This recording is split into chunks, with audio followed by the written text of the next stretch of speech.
মাননীয়া নিজে দুর্নীতি ঢাকার জন্য পশ্চিমবঙ্গের কোনো উন্নতি করেনি, সেইগুলোকে চাপানোর জন্য শুধুমাত্র এটা নিয়ে বাংলা নিয়ে নতুন নাটক করছে। বাংলা বাঙালি নিয়ে যে কথা বলছে, সে জাতীয় সঙ্গীত গাইতে জানে?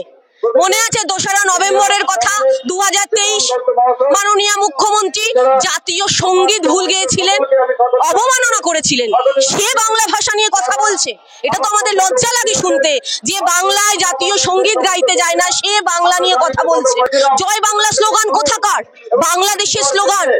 এই স্লোগানগুলো হঠাৎ করে দিচ্ছে। মমতা বন্দ্যোপাধ্যায় কাদের বাঁচাতে চাইছেন? বাংলাদেশিদের বাঁচাতে চাইছেন। পশ্চিমবঙ্গের বাঙালিদের উনি বাঁচাতে চাইছেন না, পশ্চিমবঙ্গের বাঙালিদের অবস্থা খারাপ করে রেখে দিয়েছে। বাংলা বললেই বাংলাদেশি কেউ তকমা দিচ্ছে না। পশ্চিমবঙ্গে বাংলা যে ভাষায় বলা হয়, বাংলাদেশি বাংলা ভাষা কিন্তু একটু আলাদা আছে। যেমন আমি আপনাকে বলছি, উরুম খাইছো? তুমি জানো কি মানেটা? জানো না নিশ্চয়ই। এটা হচ্ছে বাংলাদেশি লোকাল ভাষা। সেই বাংলাদেশি লোকাল ভাষার সাথে আমাদের ভাষার মধ্যে অনেক পার্থক্য আছে।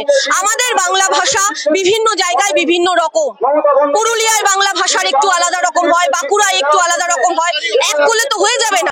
সরকারি অফিসাররা যারা ভুল কাজ করছে, যারা ইললিগাল পদ্ধতিতে কাজ করছে, জোর করে ভুতুড়ে ভোটারদের নামের লিস্ট করছে, তারা তো দুর্নীতি করছে এক প্রকার।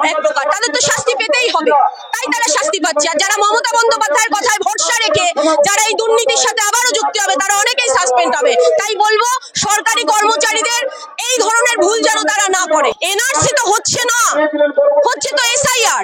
মৃত ভোটারদের লিস্ট থেকে বার করা হবে।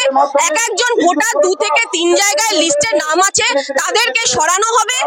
এই তো বিষয়। আর যারা বাংলাদেশি অনুপ্রবেশকারী আছে, তাদের ভোটার লিস্ট থেকে সরানো হবে।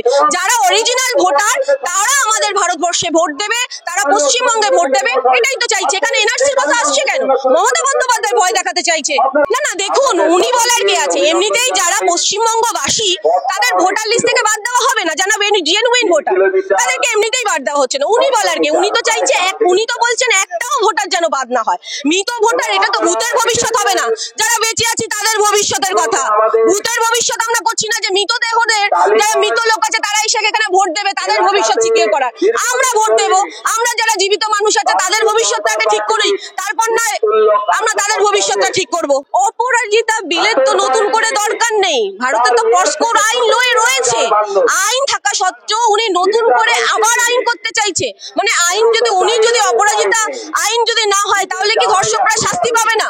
মানে ভারতীয় আইন অনুযায়ী উনি কিছু করতে দেবে না। সব থেকে বড় কথা, উনি তো ধর্ষকদের হয়ে ওকালতি করে, উনি তো বাঁচাচ্ছেন। আরজিকর কাণ্ডেও তো উনি বাঁচিয়েছে, উনি তো লয়ার দিয়েছিল। এই জন্যই তো ধর্ষকরা শাস্তি পায়নি।